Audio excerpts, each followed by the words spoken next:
Okay, so I have an update on my Mitsubishi 2018 Outlander plug-in hybrid. I want you guys to pay attention to this video. I want you to heed my warning. This is probably one of the last videos I'm going to end up making on this. And I've been making videos on this car since I got it in 2018. I have a whole series on the channel. Go back and you guys can watch. I've been fighting with them now for a couple of years because my battery is at 61% battery. And for the last 2 years, they were not able to perform the cell smoothing dbcam procedure on my car. And it's been a long and harrowing battle, guys. You call Mitsubishi Canada and they tell me that they don't have my information, that they need to look into my case further, and 2 months goes by, I call them back and they tell me the exact same thing. And it just keeps repeating. So I've been dealing with Mitsubishi Canada since last November. I've been dealing with the local dealership since about a year and a half, telling them I want a new battery. We have a 10-year warranty on these cars, but what does the warranty state? It doesn't state anything. It doesn't say when you reach a certain percent that your battery will be replaced. So beware of that, guys. The warranty means nothing. Think Tommy Boy. When he says, I can take a shit in a box and stamp it warranty, and what does that mean? Well, that's what Mitsubishi has done here, okay? And I want you to be aware that I am a proponent. I love this car. I have said from day one that this car does things that other cars don't do. Now, that was back in 2018. Here we are in 2024. There are lots of cars that do what the Mitsubishi Outlander plug-in hybrid does, okay? So here's the facts you need to know. That after 6 years and 100 and somewhere around there on my car, I'm not exactly sure. The wife drives it every day now, so I'll get the exact number. I'll put it on the screen here, what's on it. 6 years into a 10-year warranty, my car is down to 61% battery. What does that mean? Well, that means instead of getting 44 kilometers per charge, I get about 21 kilometers per charge. As soon as you push the start button, the engine starts running. That never used to happen. And before you've gone 15 kilometers, the engine will run again. And it runs for about 5 minutes each time you do that. So if you're only going 5 or 6 kilometers down the road, you'll never get electric use out of the car because the engine runs. So I'm at about 50% of the electric use per charge as what I was getting when I bought this car new. So when Mitsubishi tells you that, oh, you're going to get 35 kilometers is what they sold these cars at per charge, and the battery, your warranty, is as good for the life of the vehicle. That's all it states. The life of the vehicle. What does that mean? Nobody knows. They don't even know. So my car just went into the shop for a week after fighting with these guys for a year and a half. The local dealer said, enough is enough. I'm getting your car looked at. He gave me a loaner, and I want to state equivocally that 90% of the time, the local dealer has been solid. They have tried, but they can't even get answers through Mitsubishi Canada. Mitsubishi Canada will not give you as a consumer a response, and it will not give your local dealer a response. So be aware of that. If you're just going to lease this car, great, it's awesome, right? You'll get 100 free kilometers a day. If you can go out half a day in the morning, do your running around, come home, plug it in, charge it up in 2.5 hours, go back out, do another 50-some kilometers, great. Okay, the car will work for you. If you're leasing it and 4 years you're getting rid of it, great. You'll never have to deal with that. If you're buying it and planning on keeping it, like I wanted to keep the car for the full 10 years because my daughter is supposed to get this car next year. She turned 16, and the deal was she gets this car, which will be 7 years old, and it will be mostly my runaround car, but when she needs it, it'll be there. She can use it. But beware that you're not going to have the same battery and distance that you can travel in electric as when it's new. And Mitsubishi Canada will not have your back. They will not deal with you, talk with you, share information with you. I have recorded video conversations with them on the channel. Guys, it's like banging your head into a brick wall. Short of, and we are trying to start a class action lawsuit, short of legal action, I have to say that they did not deliver on the promises they made here in North America. And I could never buy a new one of these because it's the same technology in the new cars.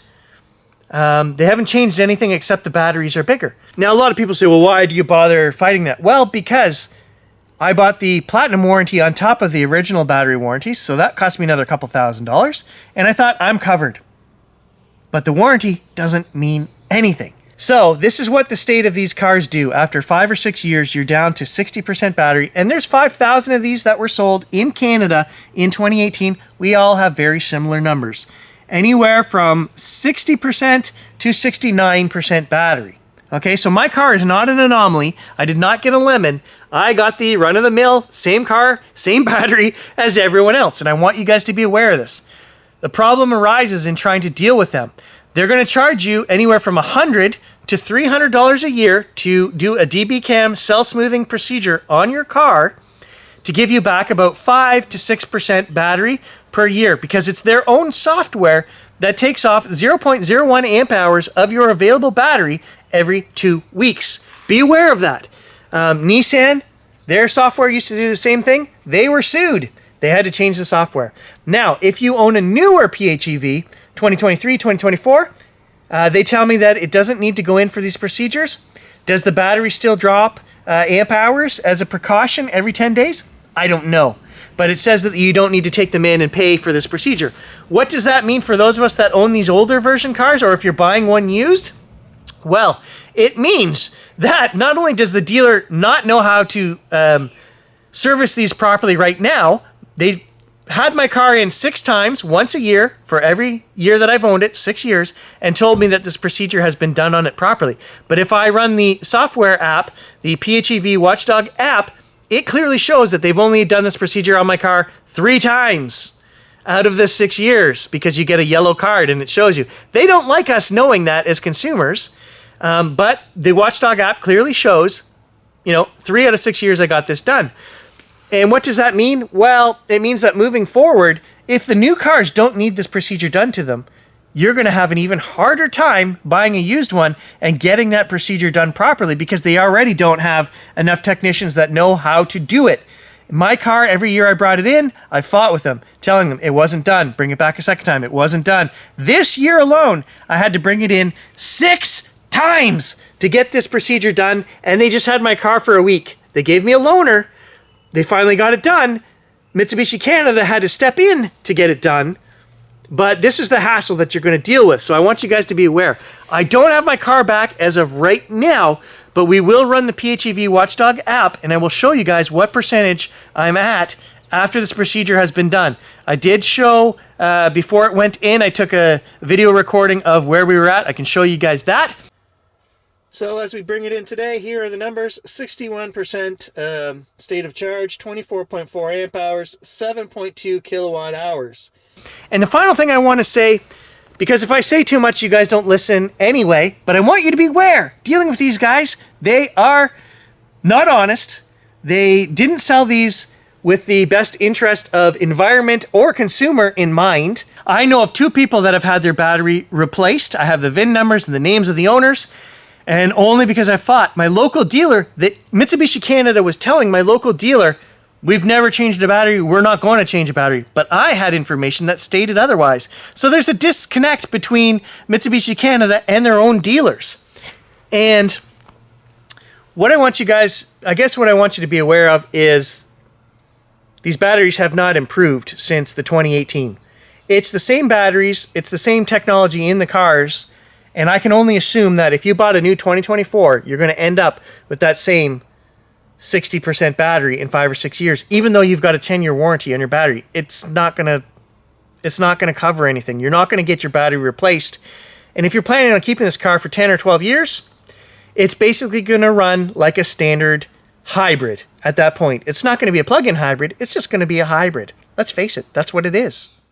We are at the point now where this car won't even go 3 kilometers down the road, even though it has a full charge or half a charge, whatever. It has lots of electric in it. I'd try to go to baseball twice a week, and it's only 3.5 kilometers down to the ball diamond. The car and the engine starts every time. Then it needs to run for 5 minutes. So I get there by the time the thing is ready to shut off and go into electric mode. So I'm missing all these little short trips. I'm literally down to half the electric kilometers that we were getting when it's new. So for Mitsubishi to tell all of us 2018 owners that this battery is made to last the life of the car, it's not lasting. If the car is now acting completely different, 50% electric kilometer loss 6 years into driving it on a 10-year warranty, that is not what you sold me.